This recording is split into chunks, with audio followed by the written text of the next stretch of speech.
Em và anh ta thật sự chỉ ngủ với nhau một giấc thôi. Chẳng làm gì cả. Anh làm loạn đủ chưa vậy? Với lại, nếu không phải vì anh không có nổi 100.000 tệ, em có thể làm vậy sao? Trương Hiểu Hòa, anh cái gì mà anh? Giải thích cho anh rồi lại không nghe. Là em bây giờ còn chưa nổi giận đó. Mau chuyển khoản đi, hừ. Đây chính là cô bạn Thanh Mai mà cậu đã theo đuổi suốt 3 năm. Quà cáp và chuyển khoản chưa từng thiếu một ngày. Kết quả lại đổi lấy một kết cục như thế này. Nhưng may là cậu đã hoàn toàn tỉnh ngộ. Cuối cùng đã quyết định không theo đuổi nữa. Nhưng hành động tiếp theo của cậu lại sắp thay đổi vận mệnh của cả ba người. Để ăn mừng việc mình không còn theo đuổi mù quáng nữa, cậu quyết định một mình đến quán bar uống cho đã. Vừa ngồi xuống đã gọi 10 thùng bia. Kết quả là cậu, một tên tửu lượng kém, rất nhanh đã uống đến bất tỉnh nhân sự. Nhưng phản ứng đầu tiên sau khi tỉnh lại là thơm quá, cái chân này cũng thơm quá đi. Khoan đã, đây hình như không phải phòng của mình. Nhưng cậu rõ ràng nhớ tối qua mình dù uống say. Nhưng sau đó vẫn bắt taxi về nhà mà. Nếu nói có điều gì kỳ lạ, chính là lúc đó khi đến cửa nhà, không biết vì sao mà cắm chìa khóa mãi không vào được. Sốt ruột quá cậu đã đập cửa mấy cái, rồi ngã gục xuống. Cũng không biết đã qua bao lâu, cánh cửa lại đột nhiên tự mở ra. Sau đó nữa, cậu hình như đã mơ màng nhìn thấy một đôi chân trắng ngần. Lẽ nào, tuy nhiên không để cậu nghĩ nhiều. Bên giường liền vang lên một giọng nói lạnh lùng. Cậu tỉnh rồi, giọng nói vừa dứt, một đôi chân trắng ngần hiện ra trước mắt. Hình như chính là đôi chân cậu thấy tối qua. Nhưng cậu tuyệt đối không ngờ tới, chủ nhân của đôi chân đó lại là hoa khôi lạnh lùng nổi tiếng của Đại học Bắc Thần, Giang Thanh Huyền. Cậu nhìn cái gì đấy, đồ biến thái.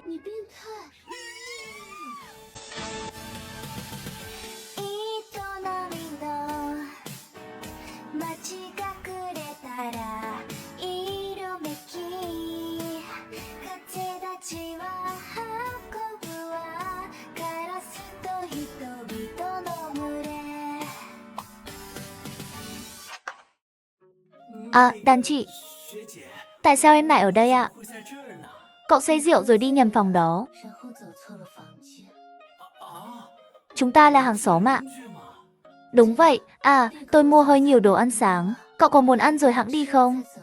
Nói rồi Giang Thanh Huyền thản nhiên ngồi xuống, bắt đầu tự mình ăn sáng.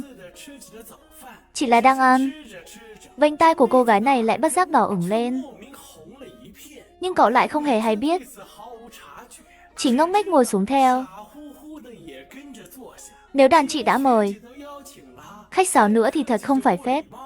Chỉ là chưa ăn được 2 miếng, cậu đột nhiên phát hiện ra, hoa khôi lạnh lùng đối diện dường như không giống những gì cậu nghĩ. Mới chưa đầy 5 phút, Giang Thanh Huyền vậy mà đã ăn hết 2 cái quẩy và 3 cái bánh bao nhỏ. Sự tương phản này lớn quá. Phải biết rằng trong ấn tượng của cậu, những cô gái xinh đẹp như hoa khôi để giữ dáng, thường ngày ít nhiều đều sẽ chú ý ăn kiêng. Nhớ lại lúc cậu ăn cơm cùng Trương Hiểu Hòa, thường xuyên cãi nhau vì cô ấy đòi giảm cân. Đáng lẽ phải nói là Trương Hiểu Hòa đơn phương nổi giận lúc cô ta mới bắt đầu ăn kiêng. Cậu vì lo lắng cho sức khỏe của cô ta nên đã nói thêm vài câu. Kết quả là cô ta liền nổi giận, nói rằng cậu không muốn cô ta trở nên tốt hơn. Sau này cậu dứt khoát không quan tâm nữa. Nhưng Trương Hiểu Hoa lại chỉ trích cậu không yêu cô ta. Có phải là chê cô ta béo rồi không? Lúc đó cậu đúng là mù quáng thật. Nghĩ đến đây, cậu không nhịn được mà tự tát mình một cái. Cậu sao vậy? Tôi... Cái này, cái quẩy này ngon quá. Mê mơ, ngon đến mức em muốn tát mình luôn. À, đàn chị. Cảm ơn chị đã cho em ở lại tối qua. Không có gì. Đàn chị, tối qua em không làm gì quá đáng chứ ạ? Không có đàn chị, sữa đậu nành này cũng ngon nữa. Mê mơ, cứ như vậy, cuối cùng cũng ăn xong bữa sáng ngượng ngùng. Cậu hăng hái xung phong dọn dẹp bàn, lại vô tình nhìn thấy Hoa Khôi sau khi ăn no nhắm mắt lại. với vẻ mặt thỏa mãn. Trông cũng đáng yêu. Quả nhiên người đẹp làm gì cũng đẹp mắt. Nhưng điều cậu không biết là Giang Thanh Huyền thực ra là vì mắc chứng khao khát tiếp xúc da thịt, thường xuyên rơi vào trạng thái lo lắng, trống rỗng. Vì vậy cô ấy dùng đồ ăn để tê liệt bản thân. Cách này vốn dĩ khá hiệu quả. Nhưng vào tối hôm qua, Giang Thanh Huyền đột nhiên tìm ra một cách tốt hơn. Đàn chị, rác để em tiện vứt luôn ạ. Nói rồi, cậu tiện tay đưa ra để nhận lấy túi rác từ Hoa Khôi. Kết quả là tay của hai người lại vô tình chạm vào nhau. Lúc này, Giang Thanh Huyền cố gắng hết sức kiềm chế sự thôi thúc muốn nắm lấy tay cậu và áp lên người mình. Tình huống này, trong lần đầu tiên cô tiếp xúc cơ thể với cậu, đã xuất hiện rồi. Tối qua cậu say rượu ngã trước cửa nhà cô. Giang Thanh Huyền đã do dự rất lâu, vì lý do an toàn mới quyết định trước tiên đỡ cậu dậy đã. Nhưng khoảnh khắc tay cô chạm vào cánh tay cậu, đầu óc lại như nổ tung. Và Giang Thanh Huyền của hiện tại cũng giống như tối qua, chỉ cảm thấy mình sắp tiêu rồi. Nhưng cậu ở bên cạnh lại như không có chuyện gì, rất tự nhiên nhận lấy túi rác. Nhưng khi cậu thấy sắc mặt Giang Thanh Huyền hơi đỏ, hơi thở đột nhiên có chút gấp gáp, lúc này mới nhận ra có gì đó không ổn. Đàn chị không khỏe ạ? Bị cậu hỏi như vậy, Giang Thanh Huyền lập tức hoàn hồn, giống như một chú thỏ bị kinh động, vội vàng đáp lại không sao. Tôi phải nghỉ ngơi rồi. Nói rồi, vẻ mặt Giang Thanh Huyền lại trở về vẻ lạnh lùng như thường lệ. Thấy cảnh này, cậu cũng không nghĩ nhiều. Dù sao mình cũng đã chiếm giường của người ta cả đêm. Hoa Khôi chắc chắn không được nghỉ ngơi tốt. Thế là cậu vội vàng biết ý rời đi. Chỉ là khoảnh khắc đóng cửa, trái tim lại đột nhiên đập thình thịch. Chuyện gì thế này? Hoa Khôi vậy mà ở đối diện nhà mình. Sao trước giờ mình không phát hiện ra nhỉ? Cảm giác như bỏ lỡ cả một gia tài vậy.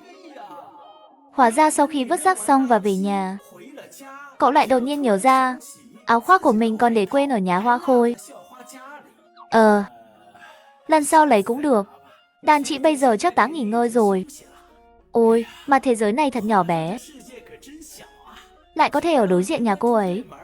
Đúng vậy, duyên phận chính là kỳ diệu như thế. Vốn dĩ cậu thuê nhà bên ngoài là vì không quen với cuộc sống ký túc xá. Bạn cùng phòng tuy đều là người tốt, nhưng cứ đến nửa đêm lại lần lượt ngáy, cứ như đang sửa nhà vậy. Hơn nữa cậu lại rất dễ tỉnh giấc, chỉ một chút động tính cũng có thể bị đánh thức. Cuối cùng thực sự hết cách, đành phải thuê một căn nhà gần trường. Như vậy cũng tiện để cậu yên tâm vẽ truyện tranh. Nghĩ đến đây, cậu vội mở Weibo, đăng nhập vào tài khoản của mình. Không ngờ mới 2 ngày rưỡi không cập nhật, phía sau đã đầy những bình luận hối thúc. Thực ra, cậu là một blogger truyện tranh sở hữu hàng triệu người hâm mộ. Ngoài việc cập nhật hàng ngày, thỉnh thoảng cũng có thể nhận chút quảng cáo. Chưa nói đến tự do tài chính, nhưng nuôi sống bản thân chắc chắn không thành vấn đề. Nhưng Trương Hiểu Hòa sau khi biết chuyện này, lại nảy sinh ý đồ xấu. Cô ta thường xuyên đề nghị cậu nhận thêm quảng cáo. Có một lần nhân lúc cậu đi vệ sinh, cô ta vậy mà cầm điện thoại của cậu, tự ý thay cậu nhận một hợp đồng quảng cáo. Nhưng vấn đề là, nhãn hàng đó luôn có những hành xáo không tốt, còn bị cấp trên cảnh cáo. Nếu nhận quảng cáo của họ, chẳng phải là tương đương với việc đẩy cậu vào hố lửa sao? Lúc đó cậu đã nổi giận ngay lập tức. Kết quả là Trương Hiểu Hòa vẫn thản nhiên. Em chẳng phải là vì muốn tốt cho anh sao? Người ta trả nhiều tiền mà. Anh nhận một cái quảng cáo thì đã sao? Anh có biết bây giờ kiếm tiền khó thế nào không? Từ đó về sau, cậu ngày càng thất vọng về Trương Hiểu Hòa vì đúng là xui xẻo, vẫn là cập nhật truyện tranh quan trọng hơn.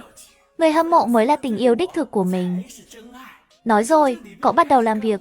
Làm xong cũng đã 12 giờ đêm. Sờ sờ bụng, hình như hơi đói rồi. Dù sao từ lúc tỉnh dậy đến giờ, cậu mới chỉ ăn một bữa. Nhưng vừa nghĩ đến bữa ăn đó, trong đầu cậu bất giác hiện lên vẻ mặt đỏ ửng của Hoa Khôi. Và càng nghĩ càng bực bội. Cái quái gì vậy? Cậu lắc lắc đầu, định vớt những suy nghĩ vẩn vơ trong đầu ra ngoài. Kết quả là giây tiếp theo lại không nhịn được mà nghĩ. Hoa Khôi bây giờ đang làm gì nhỉ? Trời ạ! Lúc này cậu chỉ cảm thấy mình có lẽ đói thật rồi. Thế là vội vàng đặt đồ ăn ngoài. Sau đó rất tự nhiên mở ứng dụng trò chuyện. Phát hiện có rất nhiều tin nhắn chưa đọc. Trên cùng là Nụ Sen mới nhú. Tiểu Tống, anh đâu rồi? Cả ngày hôm nay đã đi đâu vậy? Cái máy tính 100.000 em có thể không cần. Vậy cái túi 50.000 thì sao? Mua cho em đi. Sao anh vẫn chưa trả lời em? Lại giận rồi à? Không thèm nói chuyện với anh nữa. Trời ạ, nhìn đến đây. Tin nhắn của Trương Hiểu Hòa còn một chuỗi dài chưa đọc. Nhưng cậu lại lười xem. Trực tiếp không biểu cảm mà chặn đối phương. Ngay sau đó lại mở giao diện trò chuyện của người khác. Tình tiết hôm nay siêu hấp dẫn. Thấy cậu bình luận là mình tự do rồi. Có sao không đấy? Mấy ngày nay cậu bận gì thế? Hôm nay tôi ăn thịt xào vị cá dở quá. Khủng long bạo chúa này là một trong những người hâm mộ đầu tiên của cậu.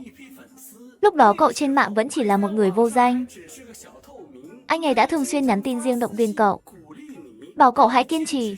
Cứ như vậy, sau khi hai người quen nhau thì đã kết bạn trên ứng dụng. Mỗi khi cậu cập nhật, người đó sẽ nhắn tin riêng cho cậu. Đôi khi cậu cũng sẽ tâm sự với anh ấy về Trương Hiểu Hòa. Nhưng có một điểm khiến cậu thấy rất kỳ lạ, là khủng long bạo chúa khi trò chuyện thường gửi những từ ngữ điệu dễ thương, hoặc những biểu tượng cảm xúc ngây ngô. Điều này khiến cậu không khỏi cảm thấy dưới vẻ ngoài thô kệch của đối phương chắc hẳn ẩn giấu một trái tim thiếu nữ. Điểm này tuy cậu không hiểu, nhưng vẫn tôn trọng, thế là cậu vội trả lời đối phương. Chào, tôi không sao. Gần đây đúng là có hơi nhiều việc. Mệt chết đi được. Kết quả là khủng long bạo chúa không trả lời ngay như thường lệ. Chắc là đã ngủ rồi. Nếu đã vậy, cậu liền mở lại ứng dụng đặt đồ ăn. Kết quả là trên đó hiển thị rõ ràng còn 3 phút nữa mới giao tới. Nhưng giây tiếp theo, chuông cửa nhà cậu vang lên. Nhanh vậy sao? Shipper đi bằng tên lửa à? Tuy nhiên, khi cậu mở cửa ra, lại thấy một cảnh tượng không thể ngờ tới. Đàn chị Giang.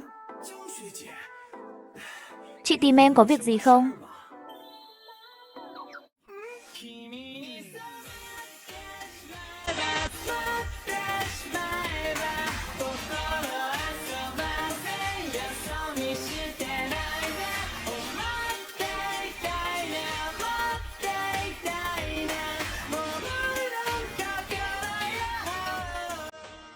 Ây, không phải chứ anh bạn. Đêm hôm khuya khoắt, mạng tôi cũng là mạng người mà.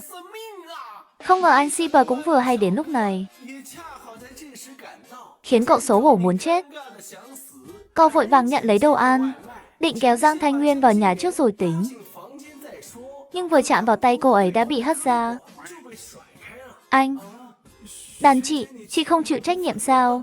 Đúng vậy, chị thấy Giang Thanh Nguyên ngáp một cái, như thể đã đạt được sự thỏa mãn nào đó, rồi cứ thế tự mình đi về. Cảnh tượng đó khiến cậu hoài nghi nhân sinh. Mình đang mơ sao? Ồ không được, mình phải kiểm chứng lại. Nói rồi cậu liền vào nhà, tát cho con chó nhà mình một cái trời giáng. Bị ăn tát, chú chó Tiểu Bạch tức đến mức kêu oang oang. Lúc này cậu mới yên tâm. He he, thì ra tất cả đều là thật. Lẽ nào đàn chị cũng xây rồi? Nghĩ đến đây, cậu bất giác liếm môi. Dường như vẫn còn ngửi thấy hương thơm thoang thoảng tỏa ra khi Hoa Khôi ghé sát lại. Nhưng so với điều đó, suất cơm đùi gà vừa được giao tới bỗng dưng mất ngon hẳn. Thoáng cái đã đến ngày hôm sau, cô định tìm Giang Thanh Nguyên hỏi cho ra lẽ. Nhưng chớ trêu thay, người chủ động lại tỏ ra như không có chuyện gì, chỉ lạnh lùng liếc cậu một cái, rồi bỏ đi không nói một lời. Phản ứng đó như thể cô ấy đã quên sạch chuyện tối qua. Này cô bạn, chuyện như vậy có thể nói quên là quên được sao? Thôi bỏ đi, xuống nhà ăn kiếm gì đó cho đỡ hoảng đã. Nhưng cậu vừa đến nhà ăn, lấy cơm và ngồi xuống, thì bên tai bỗng vang lên một giọng nói chói tai. Tiểu thụ, anh chặn em là có ý gì? Lời vừa dứt, thì cô bạn gái cũ Trương Tiểu Hà tức giận chạy tới. Thấy tình cảnh này, cậu vốn không muốn để ý. Ai ngờ cô nàng kỳ cục này thấy cậu cúi đầu không nói, lại tưởng rằng cậu đã biết mình sai, liền nhếch mép cười. Nhưng khi cô ta nhìn thấy đĩa thịt heo xào chua ngọt của cậu, lại nhíu mày. Anh bị sao vậy? Hừ, anh biết rõ là em ghét nhất món thịt heo xào chua ngọt. Sao lại còn lấy món này? Nghe những lời này, cậu liền đảo mắt chán nản. Xem ra phải nói cho rõ ràng. Hôm qua anh đã nói chia tay với em rồi, nên bây giờ chúng ta không còn quan hệ gì nữa. Sau này đừng làm phiền anh nữa, hiểu chưa? Trương Tiểu Hà sững người.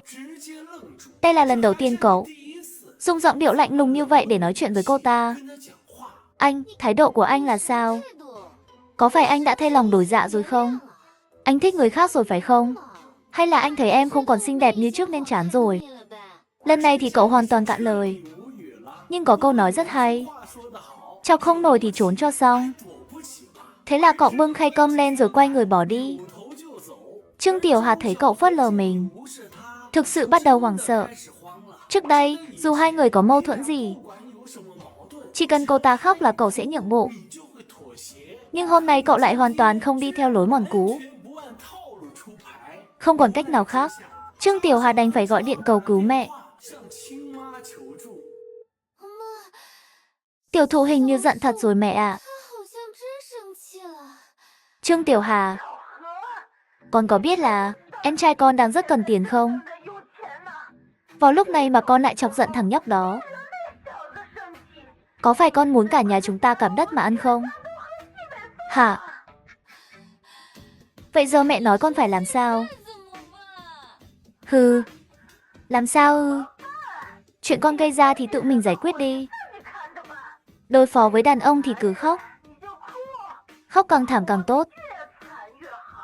Nó thấy con đáng thương thì chẳng phải sẽ mềm lòng sao? Chuyện thế này cũng phải để mẹ dạy à? Cho con đi học đại học để làm gì không biết nữa. Bị mẹ cúp máy, Trương Tiểu Hà chỉ có thể thất vọng thở dài. Sinh ra trong một gia đình như vậy, cô ta có thể làm gì khác? Nếu không nắm chặt lấy cọng rơm cứu mạng là cậu, thì cả đời này của cô ta coi như xong. Nghĩ đến đây, Trương Tiểu Hà đã âm thầm có kế hoạch. Nhưng cậu lại hoàn toàn không hay biết gì. Ăn no xong liền về ký túc xá ngủ bù. Dù sao thì tối qua cũng quá kích thích. Cậu cứ nghĩ mãi cả đêm chẳng ngủ được bao nhiêu. Nhưng giấc ngủ này lại kéo dài quá giờ. Đến khi cậu mở mắt ra, đã là 6 giờ chiều. Chết rồi, hôm nay là ngày liên hoan câu lạc bộ. Sắp muộn rồi. Nhưng may là địa điểm liên hoan là một quán ăn Tứ Xuyên ở ngoài trường. Không xa cũng không gần. Vốn dĩ cậu định quét mã thuê xe, nhưng hôm nay cứ như gặp ma. Dọc đường không thấy một chiếc xe đạp điện công cộng nào. Nhìn lại đồng hồ, còn 10 phút nữa. Có chạy nhanh mấy cũng sẽ bị muộn. Nhưng ngay giây tiếp theo, cậu tình cờ thấy một cô gái đang đi xe điện ra khỏi cổng trường. Kệ đi, cứ lại hỏi thử xem. Nói sao. Rồi, cậu mặt dày đuổi theo hỏi một câu. Chị ơi, cho em đi nhờ một đoạn được không? Kết quả là khi cô gái ấy quay đầu lại, cậu đứng hình luôn. Chuyện gì thế này? Lại là Giang Thanh Nguyên. Trời ạ, nếu biết người phía trước là cô ấy, cậu tuyệt đối sẽ không chạy theo như một thằng ngốc. Nhưng lời đã nói ra như bát nước hất đi. Lúc này, cậu chỉ có thể cứng đầu lặp lại một lần nữa. À, chị Giang, cho em đi nhờ một đoạn được không? Nghe vậy, Giang Thanh Nguyên không nói gì, chỉ lạnh lùng nhìn cậu. Nhưng ngay khi cậu tưởng rằng không có hy vọng, thì cô ấy đột nhiên lên tiếng. Cậu thường bắt chuyện với con gái như vậy à? Trời ạ, vừa nghe là cậu biết mình bị hiểu lầm rồi. Thế là cậu vội vàng giải thích. À không phải, chỉ là em sắp muộn buổi liên hoan câu lạc bộ rồi, nên muốn xem có thể đi nhờ xe được không? Hôm nay xui thật sự. Cả đoạn đường không có xe nào. Cậu cũng không biết tại sao mình lại phải giải thích nhiều như vậy. Tóm lại là cứ hễ đối diện với đôi mắt trong veo lạnh lùng của Hoa Khôi, là cậu lại nghĩ đến nụ hôn tối qua, rồi đầu óc trống rỗng. Hơn nữa, xem phản ứng này của Hoa Khôi, chắc là cô ấy thật sự không nhớ chuyện tối qua rồi. Điều này không khỏi khiến cậu có chút thất vọng. Nhưng đúng lúc này, Giang Thanh Nguyên đột nhiên lên tiếng, lên đi. Cậu không ngồi thì tôi đi để, đừng. Em ngồi, đùa gì chứ?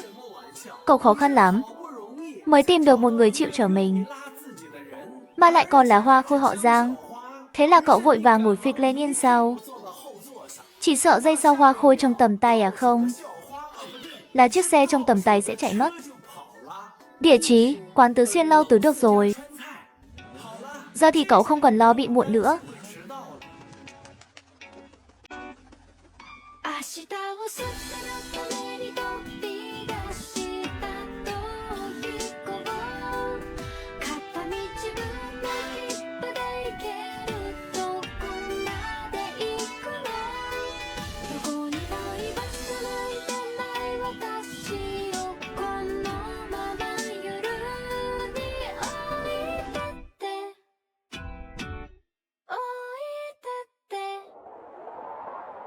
Nhưng khi một cơn gió thổi qua, hương thơm trên người hoa khôi lập tức phả vào mũi.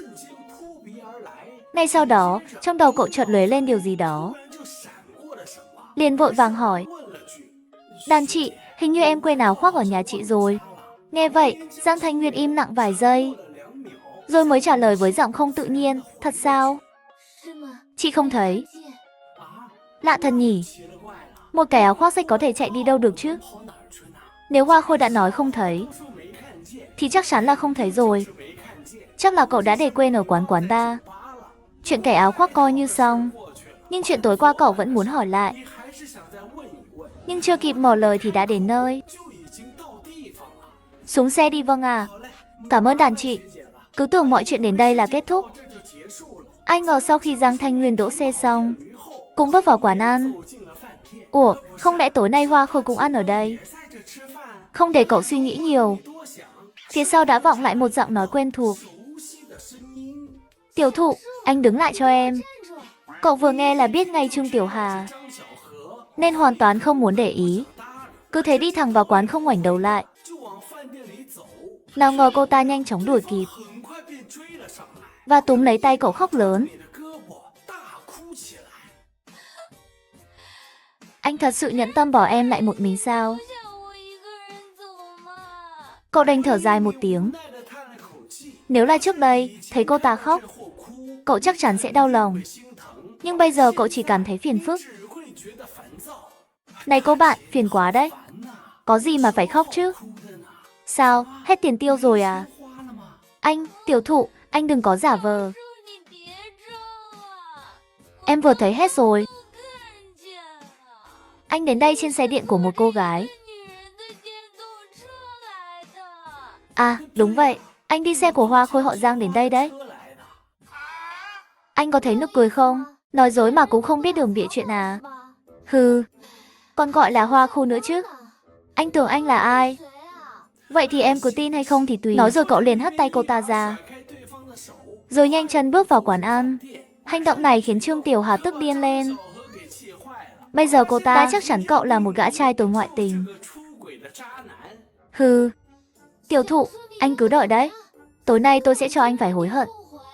Đúng vậy, tối nay Trương Tiểu Hà cũng tham gia buổi liên hoan câu lạc bộ. Cô ta cũng giống cậu, đều tham gia câu lạc bộ diễn xuất. Nhưng việc cô ta tham gia câu lạc bộ này là có ý đồ riêng. Bởi vì câu lạc bộ diễn xuất có nhiều trai đẹp và hầu hết đều có gia cảnh rất tốt. Trương Tiểu Hà có thể nhân cơ hội này tìm vài lốt dự phòng để khiến cậu cảm thấy bất an, rồi lại có thể kiểm soát cậu lần nữa. Nhưng ngay khi Trương Tiểu Hà tự tin bước vào phòng tiệc, cô ta lập tức xỉu xuống. Bởi vì cô ta kinh hãi phát hiện ra Giang Thanh Nguyên cũng có mặt ở đây. Có hoa khôi họ Giang ở đây rồi. Ai mà thèm để ý đến Trương Tiểu Hà chứ? Quả nhiên không ngoài dự đoán, lúc này sự chú ý của tất cả các bạn nam trong phòng đều đổ dồn vào một mình Giang Thanh Nguyên. Đàn chị, để em rót cho chị ly nước nhé. Ấy đừng, ly này không sạch đâu. Để em tráng qua nước sôi đã. Đàn chị có lạnh không? Em có mang thêm áo khoác này. Cứ như vậy, buổi tụ tập câu lạc bộ vốn dĩ trong phút chốc biến thành đại hội những kẻ theo đuổi hoa khôi họ Giang. Nhưng chỉ có bạn là ngoại lệ. Với tư cách là một người đi trước trong giới theo đuổi người khác, bây giờ bạn chỉ muốn núp trong góc xem kịch vui. Nhưng mà lúc vừa vào phòng, bạn cũng giật nảy mình giống như Trương Tiểu Hạc. Chẳng trách hôm nay Hoa Khôi lại đồng ý đưa bạn đến đây.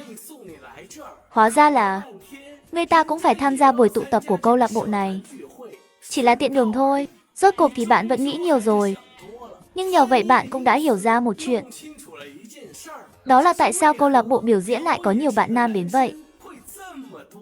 Thì ra tất cả đều là vì phó chủ nhiệm câu lạc bộ Giang Thanh Nguyên mà đến. Còn về hội trưởng câu lạc bộ biểu diễn Trần Hạo, hôm nay cũng hoàn toàn không ngờ tới Hoa Khôi lại có thể tham gia buổi tụ tập. Dù sao thì trước đây, tất cả các hoạt động xã giao của câu lạc bộ, Giang Thanh Nguyên đều không bao giờ tham gia. Vì vậy, hành động bất thường này của Hoa Khôi khiến cho tên Trần Hạo này nảy sinh một sự hiểu lầm to lớn nào đó. Đúng vậy, hôm nay vừa hay là sinh nhật anh ta. Tên thông minh này đã thông báo trong nhóm từ lâu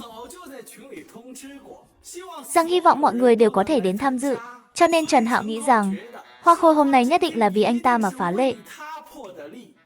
Thanh Nguyên à, không ngờ cậu lại đến thật. Nói rồi Trần Hạo liền với vẻ mặt nịnh nó sáp lại gần. Giang Thanh Nguyên thấy vậy liền nhíu mày, cơ thể cũng theo phản xạ mà lùi ra xa. Cô không muốn có bất kỳ tiếp xúc cơ thể nào với ai cả. Nhưng trời trêu thay, đúng lúc này, cảm giác lo lắng bất an đó cũng ập đến. Phiền quá, biết vậy đã không đến. Nếu không phải vì người tham gia bữa tiệc. Không để cho Giang Thanh Nguyên tiếp tục thầm phàn nàn trong lòng, bên tai lại vang lên giọng nói của Trần Hạo. Cậu nói xem sao lại trùng hợp thế chứ? Hôm nay lại còn là sinh nhật của tôi, cậu có thể đến tham dự. Tôi thật sự rất vui. Nói rồi, gã này còn tự mình tỏ ra ngượng ngùng nữa chứ, hết cách. Từ năm nhất đại học, Trần Hạo đã coi Giang Thanh Nguyên là nữ thần của mình. Ai cũng nói cô gái này vô cùng lạnh lùng, thuộc kiểu người không thích tiếp xúc với người lạ. Nhưng Trần Hạo lại luôn cho rằng, dưới vẻ ngoài lạnh lùng của Giang Thanh Nguyên, chắc chắn ẩn giấu một trái tim nồng cháy.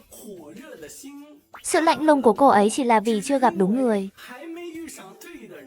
Cho nên Trần Hạo tin chắc sẽ có một ngày anh ta sưởi ấm nước trái tim của đối phương. Dù sao thì Trần Hạo anh ta có nhan sắc, có tiền. Nhưng Giang Thanh Nguyên ở bên cạnh, lúc này như thể đã bật chế độ tự động làm lơ, hoàn toàn không có ý định để tâm đến Trần Hạo. Điều này không khỏi khiến anh ta có chút khó xử, đành phải rót một ly rượu hoa của đưa cho Thanh Nguyên. Chắc cậu khát rồi. Nhưng Giang Thanh Nguyên chỉ lạnh lùng liếc nhìn một cái. Cô bây giờ quả thực cần đồ ăn thức uống để xoa dịu cơ thể đang bồn chồn của mình. Nhưng cái tên Trần Hạo đáng ghét trước mắt này, cô cũng thực sự không muốn để ý đến. Không cần đâu. Ha ha ha. Cũng phải, cái ly này bẩn. Nếu Hoa Khôi đã không nể mặt, Trần Hạo cũng chỉ có thể cười gượng, lặng lẽ uống hết ly rượu mình vừa rót. Tuy nhiên, giây tiếp theo, một hành động của Hoa Khôi lại một lần nữa khiến mọi người kinh ngạc. Chỉ thấy Giang Thanh Nguyên đột nhiên nhìn về phía ly trà sữa trong tay bạn, rồi hỏi một câu, thứ trong tay cậu là gì vậy? Trà sữa đậu nành gạo nếp mochi, 5 phần đường. Ngon không? Ngon ạ. Mê mơn, đàn chị có muốn uống không? Vừa hay em mới mở thôi ạ. Bạn chỉ thuận miệng nói vậy. Không ngờ Giang Thanh Nguyên lại muốn thật. Thấy cảnh này, xung quanh lập tức im lặng. Đặc biệt là Trần Hạo, sắc mặt bây giờ còn khó coi hơn cả ăn phải phân. Về phần Trương Tiểu Hà cũng cảm thấy rất kỳ lạ. Chỉ có Giang Thanh Nguyên là như không có chuyện gì xảy ra, rất tự nhiên nhận lấy ly trà sữa từ tay bạn, không chút khách sáo mà thưởng thức. Cô gái này dường như chưa từng uống trà sữa bao giờ. Vừa uống một ngụm, ánh mắt liền sáng lên. Sau đó ôm ngực vài hơi đã uống hết hơn nửa ly. Dáng vẻ vô cùng đáng yêu, giống như một chú mèo con hiếu kỳ. Cảnh tượng này một lần nữa khiến tất cả mọi người có mặt kinh ngạc. Hơn nữa ánh mắt họ nhìn bạn, rõ ràng đã có thêm vài phần dò xét. Tên nhóc này có lai lịch gì vậy? Thân với Hoa Khôi làm sao? Không thể nào. Hoa Khôi nổi tiếng là không gần gũi nam sắc mà. Chắc là thèm thôi. Thôi đừng nói nữa. Sắc mặt Trần Hạo khó coi chết đi được. Trần Hạo theo đuổi Hoa Khôi 3 năm, Dựa vào đâu mà nghĩ Hoa Khôi có thể để mắt đến anh ta? Đúng vậy, có lẽ là bị kích động. Trần Hạo sau khi cắt bánh sinh nhật, đã bắt đầu bài phát biểu cá nhân dài tới 10 phút. Nghe mà bạn thấy đau cả đầu. Không nhịn được mà lấy điện thoại ra, muốn than thở vài câu với bạn cùng phòng. Kết quả vừa mở WeChat ra, đã thấy tin nhắn mà Đại Bạo Long gửi đến từ buổi sáng. Vất vả rồi. Tôi phải vào ca sáng rồi. Sao nào, cậu cũng là sinh viên đại học à? Nhưng ngay khoảnh khắc bạn trả lời tin nhắn, chiếc điện thoại trong túi của Giang Thanh Nguyên lập tức rung lên. Cô mở màn hình ra xem, chính là tin nhắn bạn vừa gửi. Thế là cô vội vàng bắt đầu gõ chữ với vẻ mặt không cảm xúc. Ồ, cậu học trường đại học nào? Đại học Bắc Thành. Anh em ơi, bạn cùng trường à? Hôm nào ra ngoài làm một ly nhé. Nhìn thấy tin nhắn này, Giang Thanh Nguyên trực tiếp bị dọa đến mức làm rơi. Chiếc điện thoại lập tức thu hút sự chú ý của Trần Hạo. Có chuyện gì vậy, Thanh Nguyên? Không sao. Được rồi, nhưng Giang Thanh Nguyên tuy miệng nói không sao, nhưng tai thì đã đỏ ửng cả lên. Thấy cảnh này, bạn chỉ cảm thấy có chút kỳ lạ. Sau đó lại tiếp tục cúi đầu xem điện thoại. Kết quả phát hiện Đại Bạo Long đột nhiên lại không trả lời tin nhắn nữa. Anh, người này lại bắt đầu bận rồi sao? Thế là bạn cũng không nghĩ nhiều. Ngược lại, Trương Tiểu Hà bây giờ đúng là rất bận. Chỉ thấy cậu ta cứ cuốn lấy bên cạnh Trần Hạo, nghe đối phương chém gió. Bạn nhìn mà thấy buồn nôn, và quyết định lẻn ra ngoài hít thở không khí. Hi, không khí bên ngoài vẫn tốt hơn.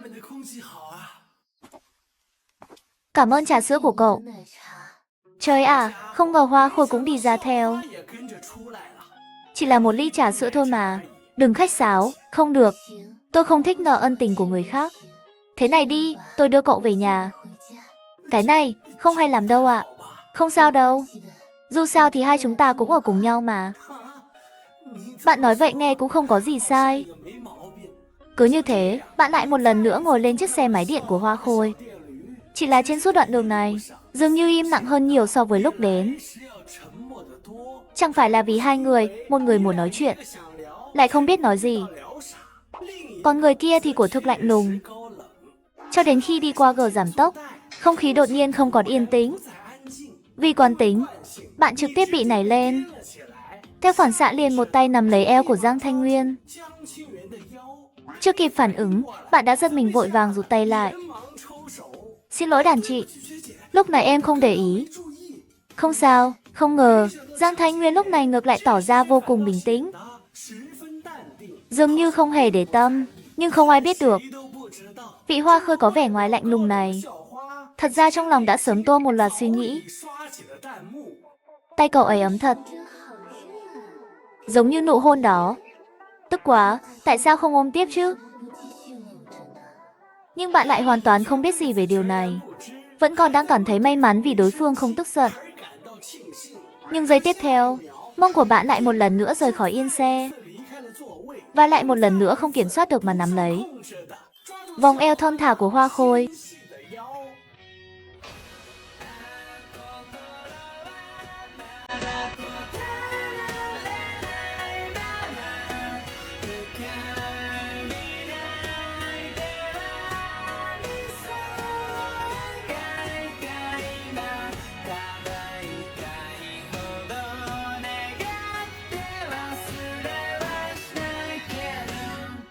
Đàn chị, em lần sau sẽ không thể nữa. Hia, thật là kỳ lạ. Bình thường sao không phát hiện trên con đường này lại có nhiều gờ giảm tốc như vậy. Tuy nhiên, ở nơi bạn không nhìn thấy, Giang Thanh Nguyên lại bất giác nhếch mép cười. Cảm xúc trống rỗng trong lòng cô lại được xoa dịu một cách kỳ diệu vào lúc nãy. Thế là cô gái này vội giả vờ như không để tâm mà nói một câu. Cậu ngồi không vững, có thể vịn vào eo của tôi. Đúng, cứ vịn như vậy đi. Nhưng phản ứng của bạn, cái đầu ngốc này lại là yêu. Như vậy sao được à? Không cần đâu đàn chị, em có thể ngồi vững được mà. Nói rồi bạn liền gắng sức bám chặt vào đùi mình, sợ rằng giây tiếp theo khi bị nảy lên, tay mình lại không nghe lời. Mà Giang Thanh Nguyên thấy bạn cố gắng như vậy, đành phải nhàn nhạt ồ một tiếng. Sau đó, suốt quãng đường còn lại không hề gặp phải bất kỳ gờ giảm tốc nào nữa. Nhưng sau khi đến khu chung cư, mọi chuyện lại đột nhiên trở nên thú vị. Dừng xe xong, bạn và Giang Thanh Nguyên một trước một sau đi vào thang máy. Nhưng khi đến tầng 22, bạn vừa định về nhà mình, Hoa Khôi ở phía sau lại đột nhiên lên tiếng, này,